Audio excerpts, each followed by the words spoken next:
Welcome back to the Grind, Sleep, Repeat podcast. On today's episode, we are going to talk about the importance of strength training as a hybrid athlete.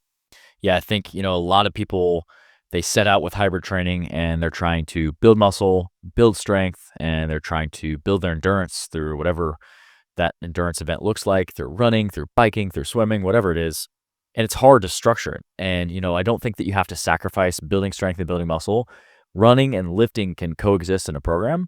But just like anything, if you're winging it, it's just not going to work. So what we want to cover today is how do you structure it in a program to actually make progress, not just to wing it, not just to do it and have it be a checklist item. How can you still make progress with your lifting and your running? The best exercises, the best sets, reps, and how do you really structure strength and running together to build muscle and build strength?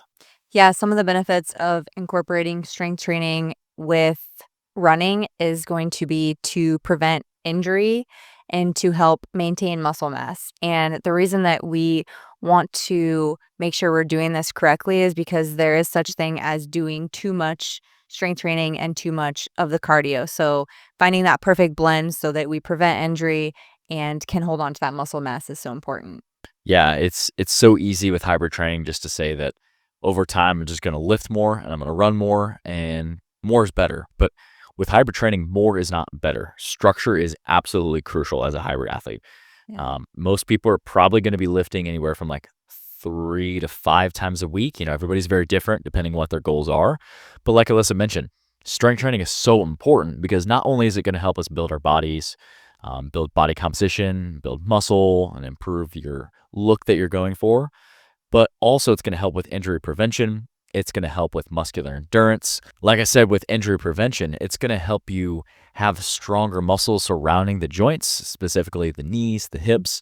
There's lots of corrective exercises that you can do, especially because with running, we're going to develop tight muscles. We're going to develop imbalances. We're going to develop mobility restrictions. And all of these things are going to start to add up. And these are things that we can correct through strength training. So it is such a crucial piece, even if you're not looking to build all this muscle, build all this strength. It is such a crucial piece to improving your running. So even if you're listening to this, you're like, I don't really care about building muscle. Why should I strength train if I'm a runner? It is a huge piece of the program, a huge piece of the puzzle that you can see significant increases in running speed, running performance, running form if you incorporate strength training into your program.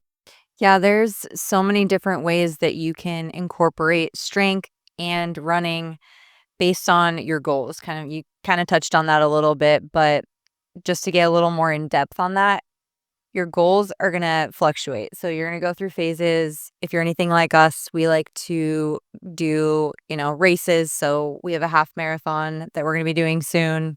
More details coming soon. And, sometimes the focus is going to be more running. And with that, you still have to make sure you're strength training because actually those days become even more important and you want to make sure you're doing all of the right movements so that on your run days you prevent injury and have the muscle mass that you need to endure those long runs. But I think that there's fluctuation there. So when you're in these phases that you're training for a race, the strength training portion does come down a little bit. The runs come up because we can't do it all. And there is such thing as doing too much. So, going through those phases and first starting off by saying, okay, what's my current goal? What's realistic for me? Am I focusing on, building muscle? And if I'm doing a race, just know that the goal when you're doing a race is more like I'm trying to maintain that muscle mass. And yeah, it's possible to possibly put on some muscle mass, but when you're running more and only strength training a few times in the week, you're more likely focusing on that maintenance. Yeah, periodization is such an important thing for hybrid athletes. We use it in our own program. We use it in the clients that we train here at the gym. We use it with clients that we train online. Periodization is just saying like this block of training, my most important 1 or 2 goals is this. Yeah. And if you're signed up for an endurance event, like we're going to be doing a full half marathon prep here coming up soon, which will document the whole thing. We'll talk about it on the podcast, on our weekly YouTube videos. So definitely subscribe if you are not, because we're going to be documenting the whole process. And it's something you could possibly sign up for, a 5K, 10K, half marathon, or whatever that looks like. But transitioning into a little bit more of an endurance goal, we're not going to completely cut out strength training. We're still going to strength train, but we're going to have more emphasis on that block of training on endurance training. And then, once we accomplish that goal, we'll probably go into more of a strength training focus where more of our focus is going to be on strength training, but we're not going to completely neglect or pull out running. With your strength training, remember that you can change these variables up and down. With running, you can change the variables up and down.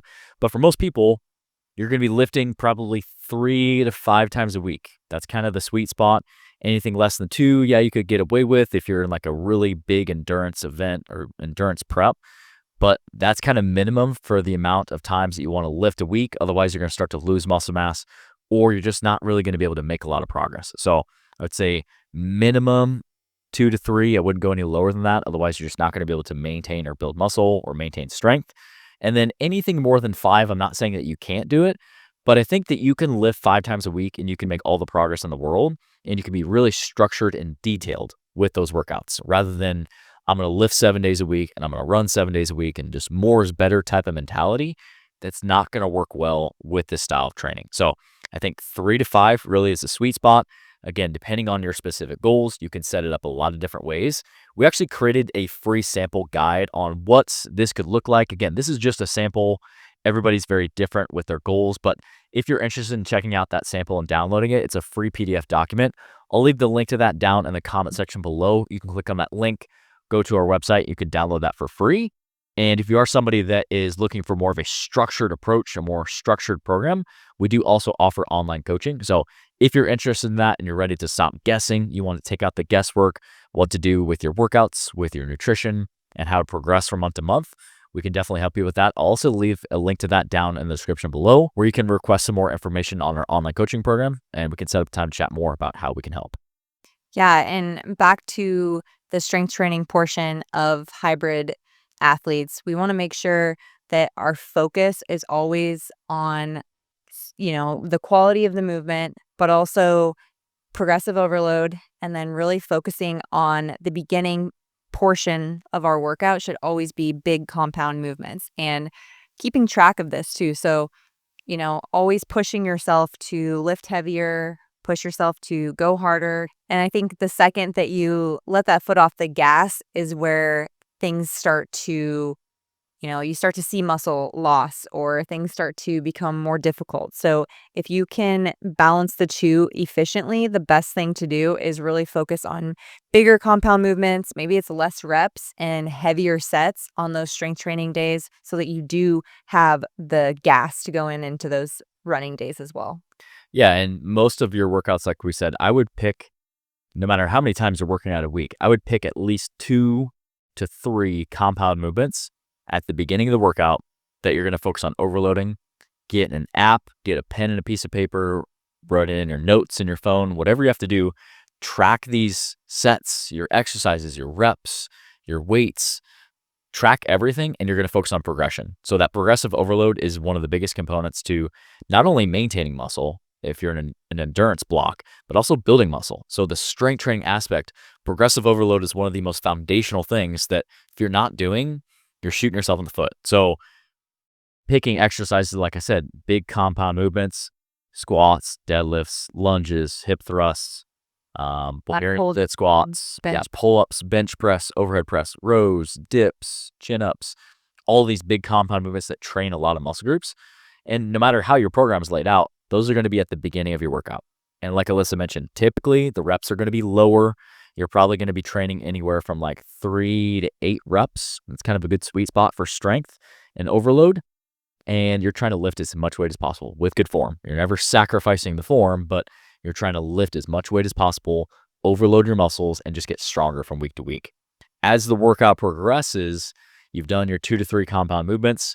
And say, for example, you're doing a leg workout and you did a deadlift and you did a hip thrust. Those were your 2 compound movements. You're going to progress and you're going to go into more of your isolation style movements.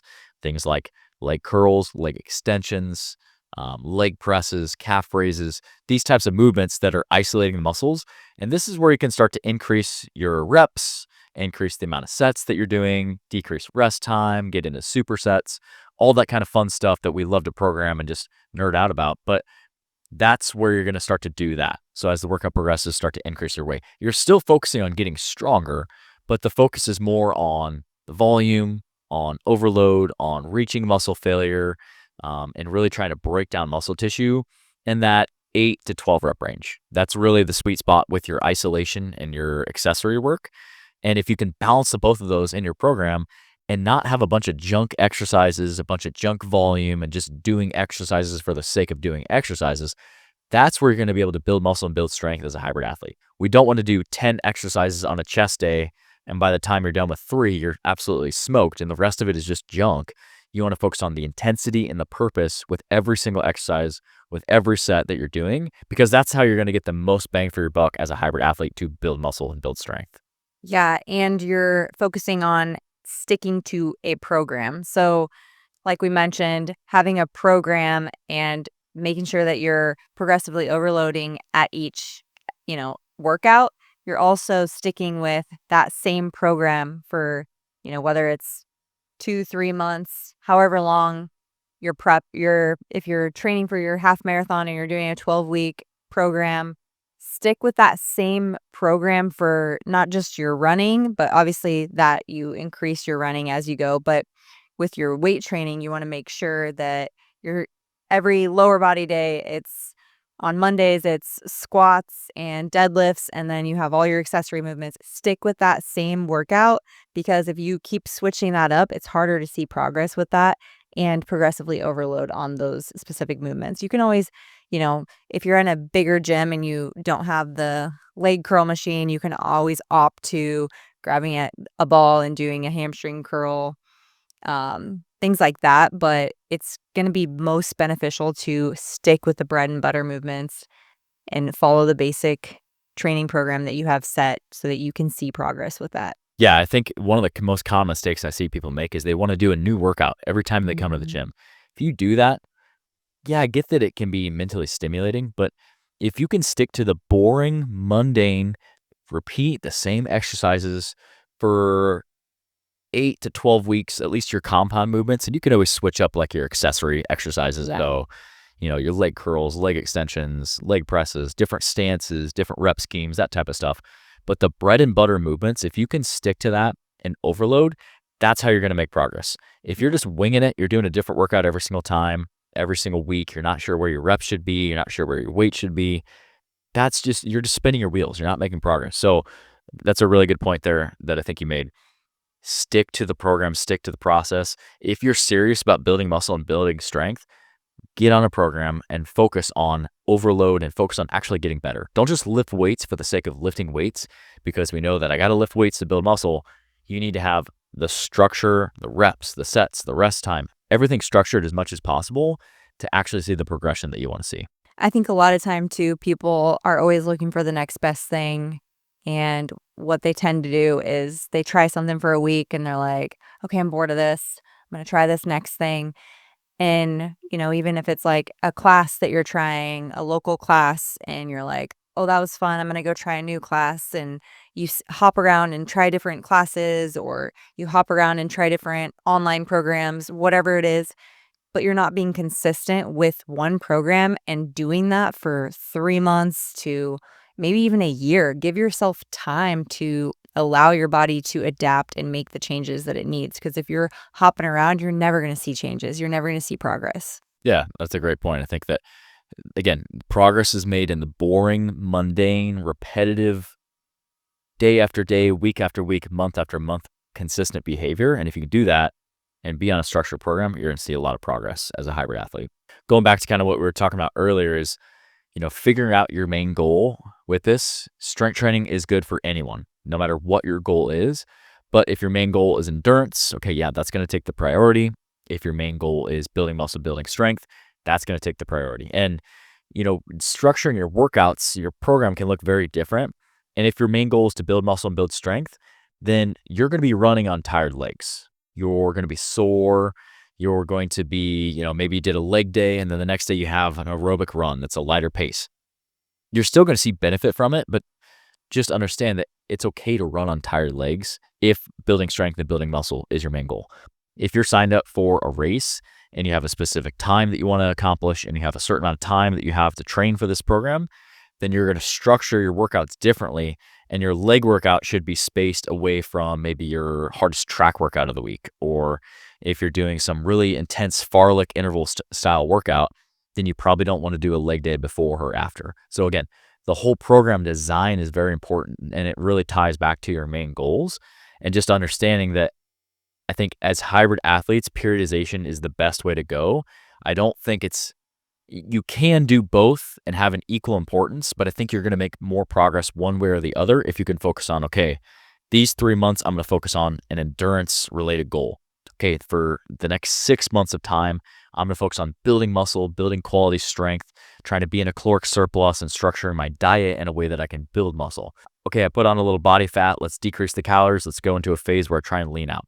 It all ties back to your goal, but the main point I'm trying to make here is that you can accomplish everything with hybrid training as long as your program is aligned to your specific goals and you understand what direction you're trying to run in and what are the main goals that you're trying to accomplish. Yeah, you don't want to conflict your strength training sessions with your run. And even like, I actually just kind of revamped my programming this week and I ran into that problem. So I feel like you were like yelling at me.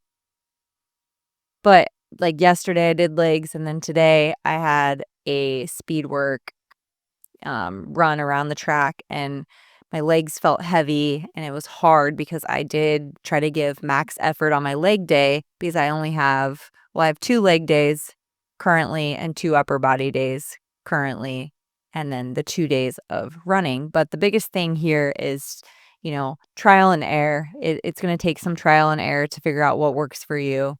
And if I can give you any advice, it would be to definitely try to split the running and strength training up if you can.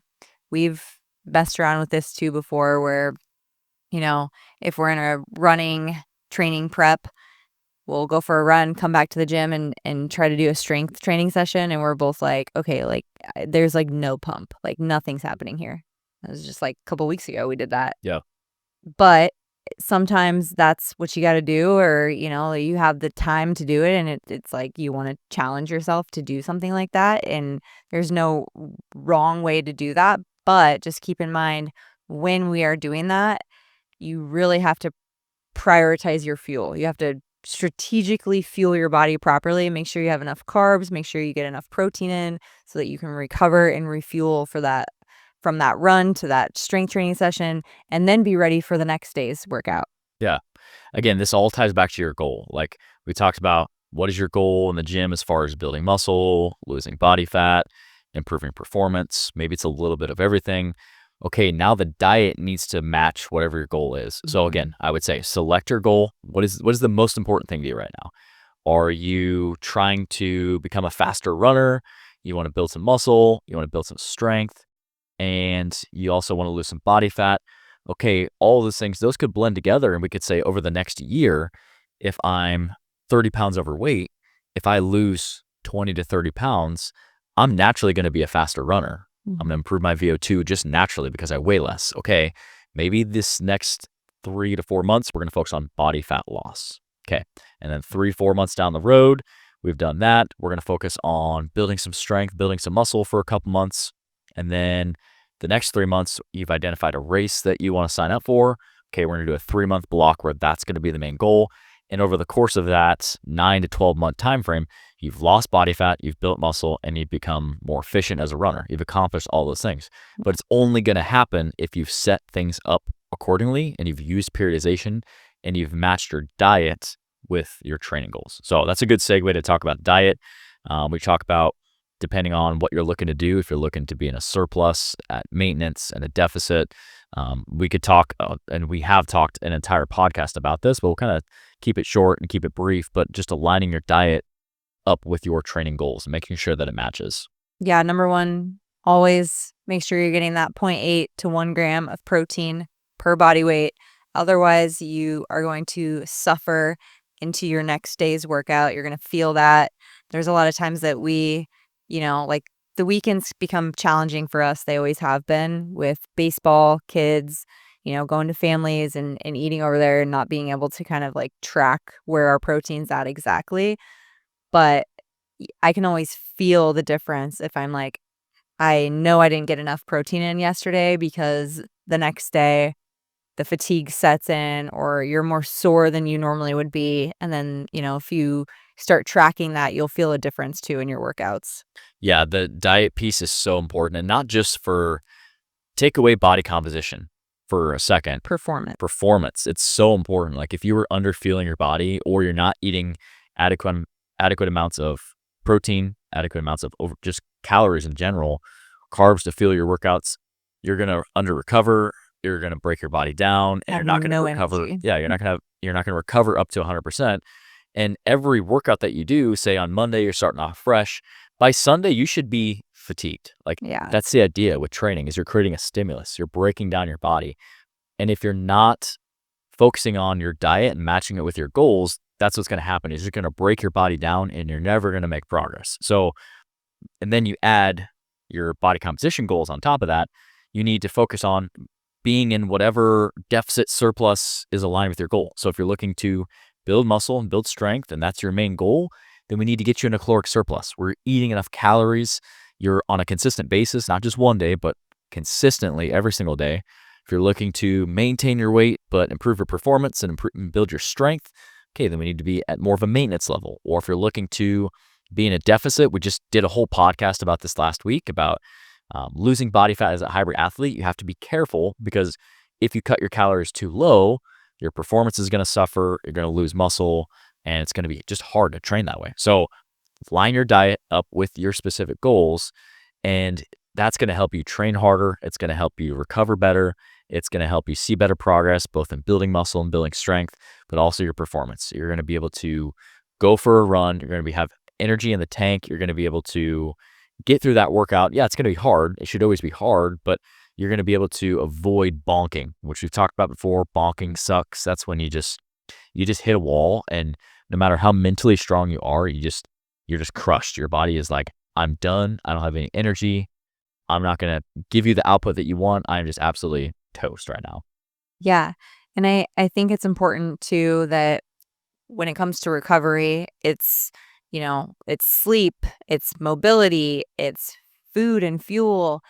It's really honing into what your body needs. And during that certain phase of whatever strength training and running course you're going through, you got to make sure that you're recovering properly so that you have the energy to continue to push through that program. Yeah. So they go together. Your diet, your program, your overall recovery, everything blends together into a program. And if you're not structuring a program, you're just winging it, you're selling your progress short. So if you're serious about blending lifting and running together, you want to build strength, you want to build muscle, you want to improve your performance, you want to improve your body composition by either building muscle or losing body fat, then we are here to help. This is literally what we do. We are both gym owners here in Nebraska, where we train clients every day, both in person and group settings. We work on nutrition coaching and creating custom diet plans for people. We also offer online coaching. So we work with lots of people that, again, are looking to lose body fat. They're looking to build muscle. They're looking to train hybrid. We've worked with hundreds of clients that have achieved goals like this. So if you're sitting at home and you're listening to this podcast and you're ready to stop guessing and you'd like to start working together, we would love to set up a time to chat more. We have a link down in the description below where you can click on that link. You can fill out a form and you can request more information about our online coaching program and how we can set the structure that you need to see the results that you want. Not just this month, but 2 months, 3 months, 6 months, 12 months down the line. Where do you want to be?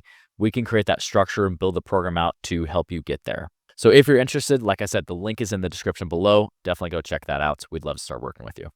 I hope this podcast helps you guys learn the importance of strength training and blending that with running and becoming a hybrid athlete and why you need to incorporate both strength training and running. Yeah, and if you guys have questions, we'd love to help out any way that we can. Just let us know down in the comment section below. We can get back to you and answer those questions that you have. So thanks for tuning in, guys. And as always, we will leave some videos at the top of the screen to check out next. Go check those out, and we'll see you guys in the next one.